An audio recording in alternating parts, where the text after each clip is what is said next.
I work with organizational leaders when they're driving important change and initiatives. Now, I'm sure all of you have been around initiatives or change, and you recognize that if change is a part of the mix, there's some wonky behavior that happens. Would you agree? Workplace dynamics get a little bit unusual. Well, when they share the dynamics of their situation, and I have an understanding of what they're talking about, I ask them, what do you want? I mean, really, what do you want to have happen here?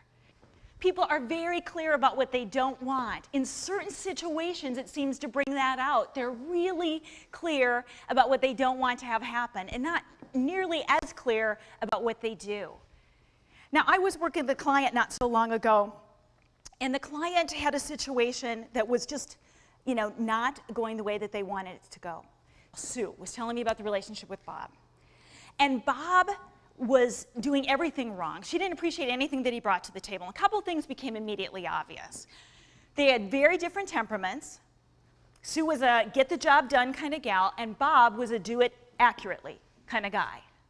I asked her, Sue, tell me, what is your sense, what is your understanding of Bob, and what does he think of your relationship? And she said, oh, he has no idea I feel these things whatsoever, none. What do you think? Do you think that Bob had a sense of that? Do you think he had an understanding that she really didn't appreciate him? She was focused intensely on what she didn't want.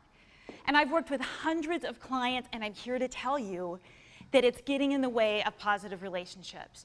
I was on a flight recently with an individual that sat next to me and had viewed seeing red cars in this conference that he'd been at. And he said, I like it. It's, it's a general philosophy for life. I get it, and that's great, but I don't get how it would actually get in the way of relationships. It just doesn't really make sense to me. Here's the example that he was referring to. Okay, one more example to make the point. One of your coworkers is really getting on your nerves. To make it worse, you keep running into this person in every meeting, in the hallway, at lunch, in the parking lot. You can't escape. Who's putting all those thoughts of red cars, don't go in the water, and I can't get away from this person into your head? You are, of course. It's what you're focused on.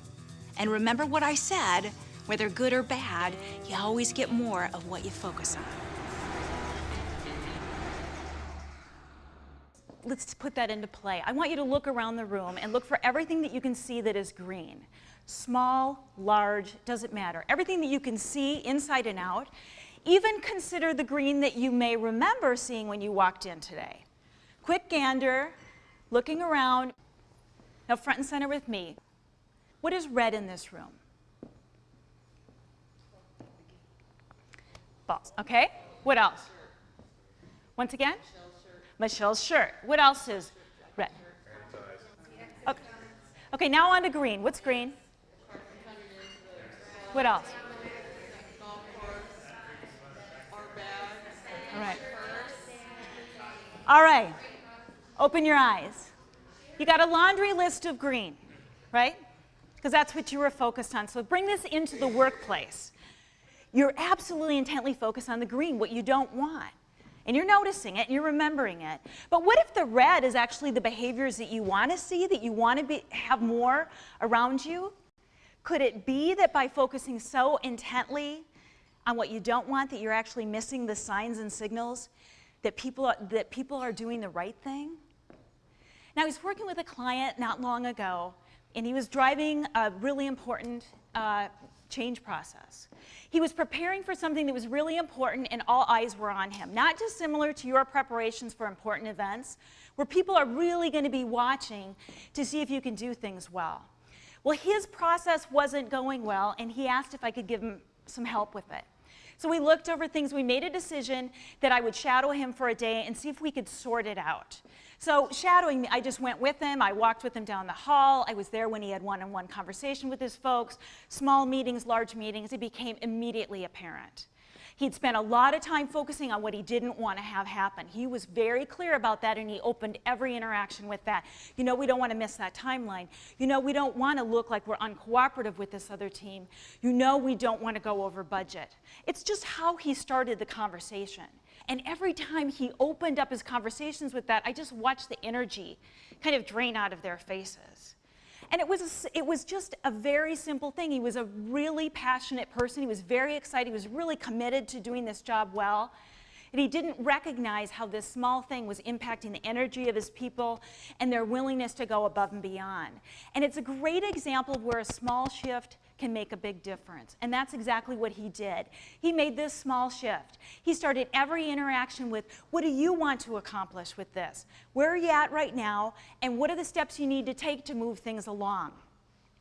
And then he had it in his larger group. What's our big picture? Where are we at right now? What are the steps we need to take to move things along? He made a small shift, and a small shift can make a huge difference.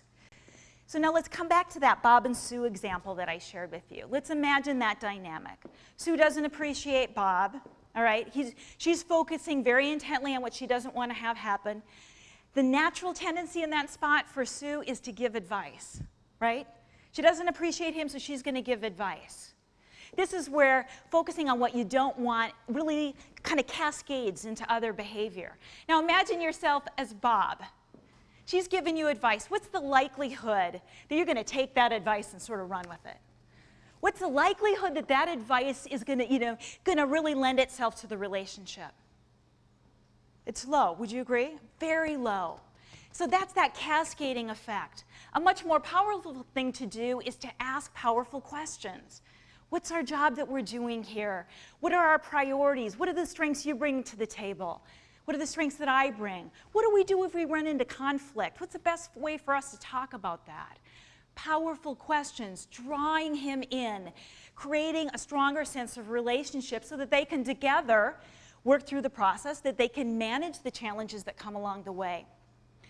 Now, really asking open-ended questions lends itself to something very important, and that's being able to listen well, really being a good listener.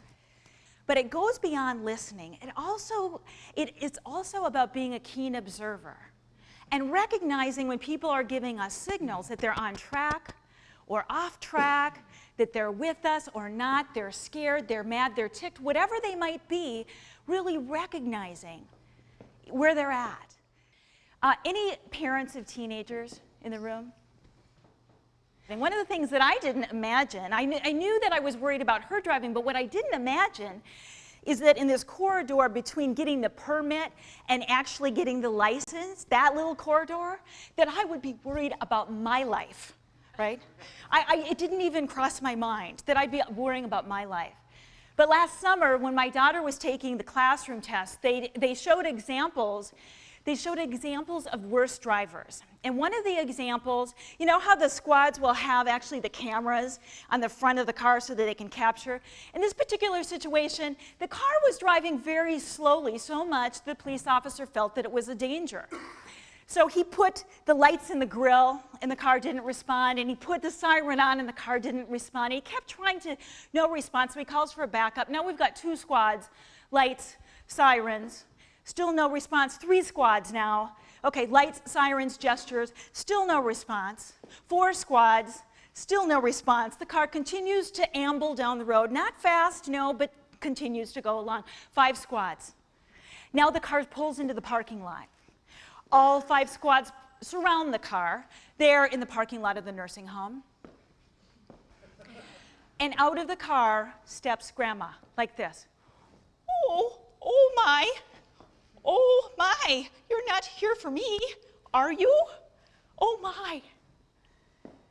See, we get those signals. The lights are on, the sirens are on. People are telling us that we're either on track or off track. They're letting us know, and we're not slowing down. We're not letting them know what we're there for. What do we want in that relationship? What do we want in that interaction? Being intentional about it is critically important, because there's a default in a lot of situations, and the default is focusing on not hitting the ball in the water. That's the default. So be intentional about what you want in each and every interaction. It doesn't take like a big planning and intention. What do I want in this relationship? And if things get off track, you can tap back to that and let them know what I want is for us to work together collaboratively and well, and to share some information, and it looks like something's gotten in the way right now. Talk about it. Whatever you're focusing on, you'll draw more and more of that to you. You get more of whatever you focus on. My hope for you is that seeing red cars serves as a guide, as a message to guide you through your conversations and those meetings that you have day in and day out. And that it serves kind of like a GPS. In the same way, with a GPS, you've got to put the directions in order for it to get you somewhere. Be intentional about what you want. And it'll serve as a GPS also if there's a trip or a car accident or whatever might happen, that you get there and you deal with that as opposed to forge past it, so that you can create more of what you want in all of your interactions. I'd like to thank you so much for your time.